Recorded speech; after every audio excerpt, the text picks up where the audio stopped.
Abi Qudamah, kata Ibnu Jauzi, adalah seseorang yang suka berjihad. Di zaman dulu, zaman tabi'in, suka berjihad, berperang. Dan dia selalu memotivasi orang untuk berjihad. Ditanya di salah satu masjid itu, dia lagi pulang dari jihad, pengalaman apa yang paling berkesan bagi anda di kancah peperangan jihad?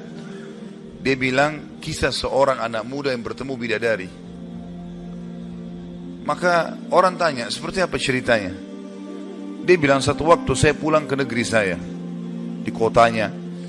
Kemudian saya motivasi orang untuk berperang, berjihad. Sampaikanlah motivasi, ayat-ayat, hadis, kisah-kisah nyata. Sampai orang-orang pada termotivasi untuk berjihad. Dia bilang, setelah selesai saya pulang, besok saya ingin bentuk pasukan, bergabung dengan pasukan muslimin untuk berjihad. Waktu saya pulang ke rumah, dia bilang tiba-tiba ada suara perempuan depan pintu, memanggil, wahai Abi Qudamah, Abi Qudamah. Dia bilang, saya baca, a'udzubillahi minasyaitonirrajim. Jangan sampai ini godaan syaitan. Perempuan malam-malam memanggil-manggil depan rumah. Dia enggak bilang, saya enggak mau buka pintu. Terdengar lagi suara kedua kali, Abi Qudamah, Abi Qudamah, buka pintu. Suara perempuan. Dia bilang, a'udzubillahi minasyaitonirrajim. Saya enggak mau buka ini, takut jadi fitnah, gitu kan. Terus perempuan itu rupanya nyaut depan pintu. Dia bilang, wahai Abi Qudamah, bukankah anda yang memotivasi kami berjihad? Dan saya terpengaruh dengan itu. Saya ingin menyumbang sesuatu. Bukalah pintunya. Dia bilang, saya dengar orang ini mau nyumbang hubungan dengan jihad, saya buka pintu. Perempuan itu rupanya bercadar. Dia bilang, pada saat saya buka pintu dan di hadapan saya tahu kalau orang ini, kalau tidak pakai cadar, luar biasa Allah berikan kelebihan fisiknya. Terlihat. Wanita ini punya kecantikan tapi dia tutup auratnya. Lalu saya alihkan pandangan saya dan saya katakan, apa yang akan engkau sumbang ibu? Dia bilang, sesuatu yang paling indah dari tubuh saya, hai Abi Qudamah, adalah rambut saya. Saya memiliki rambut yang sangat bagus dan panjang. Maka saya sudah memotongnya dan saya sudah membentuknya supaya menjadi tali kekangan kuda. Maka saya minta agar rambut saya ini engkau jadikan tali kekangan kudamu, agar minimal rambutku ikut berperang. Abi Qudamah bilang, saya heran dengan imannya ibu ini. Luar biasa ini. Gak pernah ada orang terfikir seperti itu. Rambutnya panjang, lebat, tebal, dipotong, lalu dibuat sedemikian rupa sehingga bisa menjadi tali kekangan kuda. Gitu. Pakailah ini Abi Qudamah. Abi Qudamah bilang, baiklah, diambil. Pada saat sudah diambil, Abi Qudamah mau tutup itu, dia bilang, sebentar, masih ada satu lagi Abi Qudamah. Dia bilang apa? Suami saya mati syahid. Dan semoga Allah terima. Semoga juga kami disatukan di surga. Dan dia mewariskan seorang anak laki-laki yang mirip seperti dia. Maksudnya keimanannya, kefisiknya, segala macam. Saya harap anda tidak menolak anak saya besok ikut berjihad. Kata Abi Qudamah, baiklah. Tutup pintu. Besok pagi habis sholat subuh, habis syuruk, menjelang duha, berkumpullah orang-orang yang mau ikut jihad untuk bergabung dengan pasukan muslimin.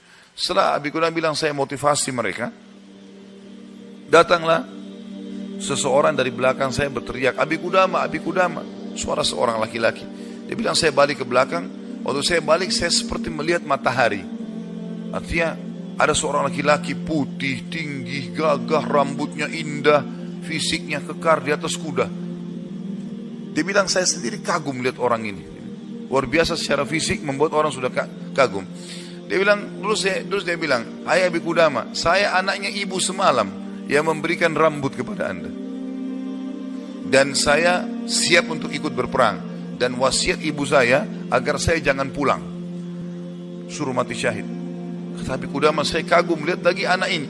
Sudah kagum melihat ibunya, kagum melihat anaknya. Bagaimana keyakinan mereka berdua tentang janji Allah. Dan hidupnya di situ sudah. Lingkup hidupnya itu adalah yang dijanjikan oleh Allah dan Rasulnya. Udah, Allah bilang dapat ini, ya sudah, dia yakinkan iya. Sholat dapat ini, puasa dapat ini, jihad dapat ini. Yakin, tidak ada keraguan. Hidupnya terbentuk di situ, itu yang dijalani sama dia.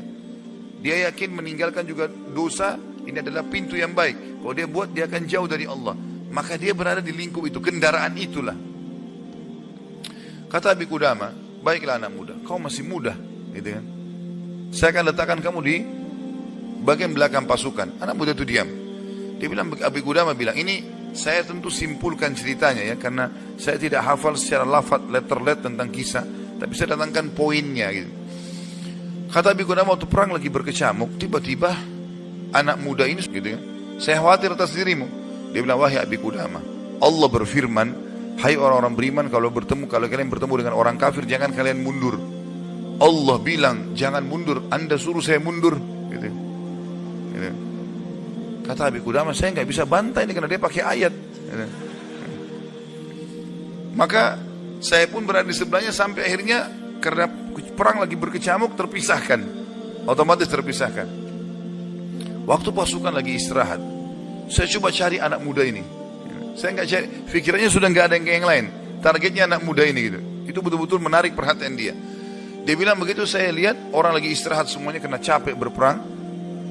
Maka saya lihat anak muda ini sibuk menyiapkan makanan para mujahidin, mengikatkan tali kudanya, menyiapkan rumput kudanya. Pokoknya dia sibuk dengan itu. Jadi dia betul-betul menikmati apa yang sudah Allah dan Rasulnya perintahkan. Ini targetnya dan ini benar bagi saya. Selesai. Ini adalah konsep hidup saya. Gitu. Maka Abi Qudamah bilang, saya kagum melihat anak muda ini. Kemudian perang berkecamuk lagi. Berkecamuk lagi, yang kedua kali. Kemudian pada saat lagi maju, saya lihat anak muda itu di depan. Saya datangin lagi, hai anak muda, ke belakang lah. Dia bacain lagi ayat. Wahai Abi Qudamah, Allah berfirman, hai orang beriman, kalau bertemu dengan orang kafir, jangan kalian mundur. Bagaimana Allah bilang jangan mundur, Anda suruh saya mundur? Abi Qudamah diam, tidak bisa bantah karena dikatakan ayat. Berkecamuk peperangan dipisahkan oleh prajurit yang saling serang satu sama yang lain, sampai akhirnya tiba malam hari waktu istirahat. Kata Abi Qudamah, dua pasukan istirahat. Lalu saya cari, di mana anak muda ini? Di kemah mana dia? Cari-cari sampai dapat kemahnya. Kata Abi Qudamah, waktu saya masuk dalam kemahnya, saya temukan anak muda. Kemudian saya tepuk, bangunkan. Hai anak muda, bangunlah. Apa yang kau lihat dalam mimpimu? Kata anak muda ini, demi Allah wahai Abi Qudamah, saya melihat saya masuk ke surga. Saya masuk surga, saya lihat taman-taman, saya lihat pelayan-pelayan, lihat luar biasa surga yang luas. Dan saya lihat seorang wanita yang sangat cantik, saking cantiknya sampai saya tidak sabar untuk menjamahnya. Gitu kan. Lalu dia mengatakan, belum waktunya hai suamiku. Padahal sebenarnya anak muda ini belum menikah. Ya. Lalu dia bilang, engkau, perempuan itu bilang, engkau akan bertemu dengan aku besok siang. Kata anak muda itu, setelah itu Anda bangunkan saya. Dan saya berharap Allah membuat saya mati syahid besok. Untuk mendapatkan apa yang Allah janjikan. Yang jelas, kata Abi Qudamah, saya kagum. Artinya Abi Qudamah pun sekian tahun berjihad belum pernah mimpi seperti ini. Gitu kan? Besok pagi dia bilang berkecamuk lagi peperangan. Saya temukan anak muda itu di depan. Terus dia menyerang musuh. Gitu kan? Sampai akhirnya peperangan selesai. Dan sudah menang muslimin. Korban banyak di musuh dan di orang muslim. Anak Abi Qudamah bilang target saya mengejar mana? Cari anak muda ini. Terbunuhkah atau belum terbunuhkah? Dicari. Dia bilang saya cari di jenazah prajurit muslim yang disusun. Ternyata ada bergeletakan. Saya temukan ada anak muda itu. Penuh dengan darah. Ya. Tapi masih hidup. Dan dia lihat, waktu saya datang, dia dengan senyum mengatakan, Abi Qudamah kesinilah. Dalam kondisi lagi luka-luka ini. Berdarah-darah. Gitu ya. Kata Abi Qudamah, saya pun datang. Apa beritamu hai anak muda? Dia bilang, hai Abi Qudamah, kalau kau pulang nanti ke kampung kita, ke negeri kita, sampaikan ke ibu saya salam dan bilang impian beliau sudah terkabulkan. Artinya saya akan menyusul ayah saya mati syahid.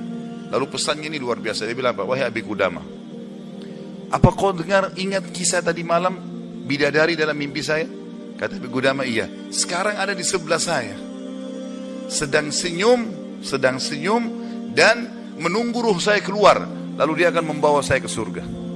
Lalu kata Abi Qudamah, orang itu pun meninggal dunia dalam kondisi dia tersenyum, gitu kan. Maka Abi Qudamah bilang, saya menangis, gak bisa menahan melihat luar biasanya. Ibunya luar biasa, anak muda ini luar biasa, 17 tahun, punya kelebihan fisik yang mungkin tadi saya bilang, kebanyakan kita di Indonesia dihabiskan pada hal yang foya-foya, coba-coba kemaksiatan, ini semua omong kosong nih, dari syaitan, bukan begitu. Anak muda ini dididik oleh ibunya untuk targetnya surga. Bagaimana berperang mati syahid, seperti itulah. Kata Abi Qudamah, saya pun menguburnya. Waktu kami pulang ke negeri kami, target saya ke rumah ibunya, bukan ke rumah saya lagi. Orang semua pada pulang ke rumahnya, ketemu keluarganya. Dia bilang, saya cari ibunya anak muda itu. Begitu dapat rumahnya, saya ketuk pintu, dibuka. Ibu itu buka. Ibu itu begitu lihat saya tahu Abi Qudamah. Dia bilang, wahai Abi Qudamah, apa kau datang berbelas sungkawa atau kau datang untuk membawa berita gembira? Kata ya Abi Qudamah, apa maksud anda ibu? Dia bilang kalau anda pulang mengatakan anak saya ikut pulang bersama anda, berarti itu belasungkawa. Saya nggak mau anak saya pulang, mau mati syahid. Tapi kalau anda bilang anak saya mati syahid, berarti itu berita gembira. Abi Qudamah bilang saya nggak tahan menangis lalu saya mengatakan, ibu berita gembira, Allah sudah kabulkan impianmu. Anakmu telah menyusul suamimu dan semoga Allah kabulkan. Ibu itu menangis sujud syukur kepada Allah gara-gara berhasil anaknya menjalankan perintah Allah.